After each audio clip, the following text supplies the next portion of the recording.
Hey everybody, up in Washington this week, we had the opportunity to focus on a lot of different issues, but it was extra busy for me. I had my little man Maverick here with me. This is my 5-year-old. He helped me out in the office all week this week, and he stayed here in the office with me. This is where I stay when I'm up here. I stay in the office, so he kind of camped up here in Congress, or camped in the Capitol, if you want to call it that. Want to say hello to everybody? Hello.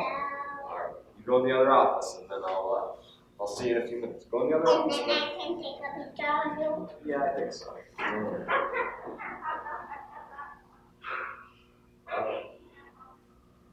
Anyways, that's life with a 5-year-old. It's good to have him up here. One of the things you don't hear about in the news is the fact that every week that we're here, we do a lot of things in committee hearings, in markups, all the various bills, and hundreds of other important meetings that often get completely drowned out by other things that are going on in the news. It's a disservice to the American people that these events don't get more attention, so that everybody can really have full transparency of what's happening up here on a week-to-week and a day-to-day basis. This is why I try to do a video every week, and even that I don't get to cover everything by any means, but it's to give you a look at how I spend my time here in Washington.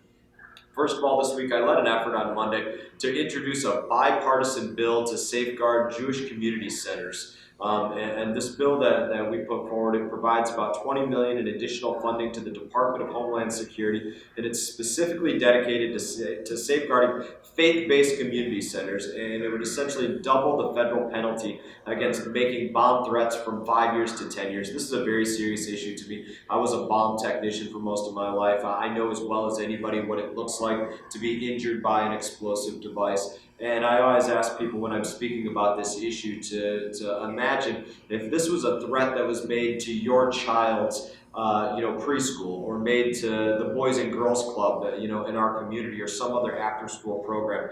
This absolutely cannot stand, and I am going to be working endlessly to make sure that this is something that we stand up and that we fight against. These are common sense changes. And I think it's a pretty simple way to address a very serious problem. It doesn't by any means get the entire job done, but it's a step in the the right direction. Together, I really do believe we can protect our children, protect our families. We can combat anti-Semitism, and we can do it here at home, and we can do it abroad. And it's all part of something that we stand for, which is protecting religious liberty. On Tuesday, I had the opportunity to meet with a group of pro-Israel supporters from the 18th District who were up here in Washington working to strengthen the relationship between the United States of America and Israel. We had a great conversation, and for me, it's critical that the United States supports our Israeli allies, and you can watch my talk with them if you feel like it is something that I think we live streamed on Facebook when we did it. Speaking of Facebook, switching gears for just 1 minute here, I have had a number of people reach out to me over the last few days about the advancements of being rather sanctuary cities in our area, or West Palm Beach being a sanctuary city. And I want to touch on that issue as well. My grandparents, they immigrated here legally from Mexico.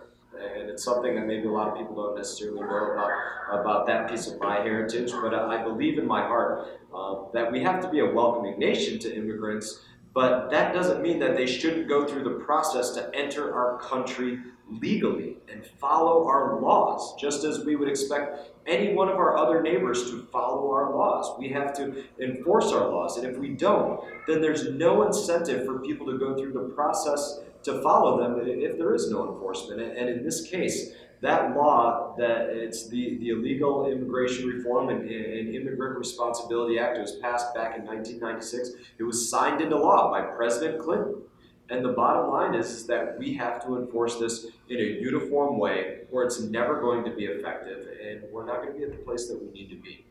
Now, beyond that, going back to some of these committees that we worked on and some of the other things we did this week, we did work on both foreign affairs and transportation infrastructure committees. Those are the two committees that I'm on, along with about 6 different subcommittees between the two of them. We held hearings on bills and markups.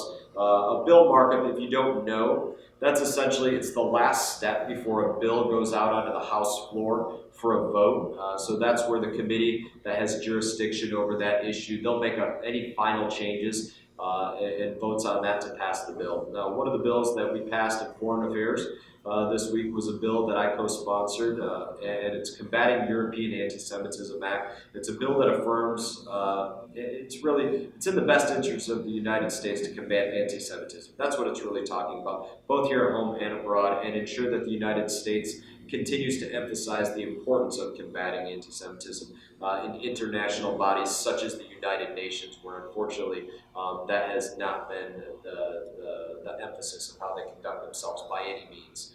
Now in transportation and infrastructure, I had the opportunity at a hearing for a subcommittee that I vice chair, and that's the Subcommittee of Water Resources and Environment. It's the most important subcommittee for our local water issues. I made a number of very serious requests to be placed on that subcommittee because it's so important to our local issues.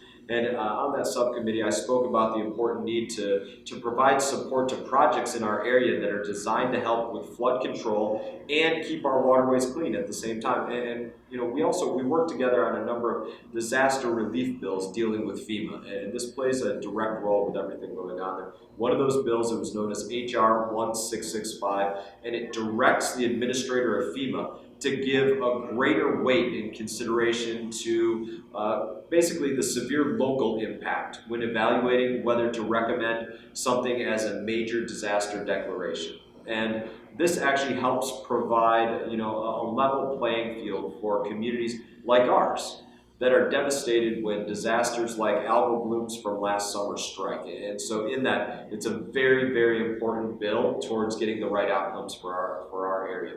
We also passed a bill out of transportation infrastructure that has a good deal to do with what's going on with our railroads in all over Florida. This bill will help enhance railroad safety by providing increased congressional oversight, and I remain 100% opposed to the All Aboard Florida project and continuing to prevent it basically from disrupting our community, not just as a quality of life issue, but also as an issue that has to do with the safety of our community, our ability to get to our hospitals or to get from one side of the track to the other in a safe way. The fact that all of these crossings that we have are at grade. They're not. It's not like the Northeast where trains go, you know, below ground or places where they're elevated. It's completely different for us. And in the meantime, I'm going to do all I can to work in these same ways to enhance rail safety, to do that, to keep our community safe. That's how I work for it. So in that, it was a busy week. It was nonstop, like I said, especially having my 5-year-old up with me. And so I want to thank you again for listening, for continuing to engage in the process. As always, it's an honor to represent you here in Congress, and I hope you all have a great weekend. Take care.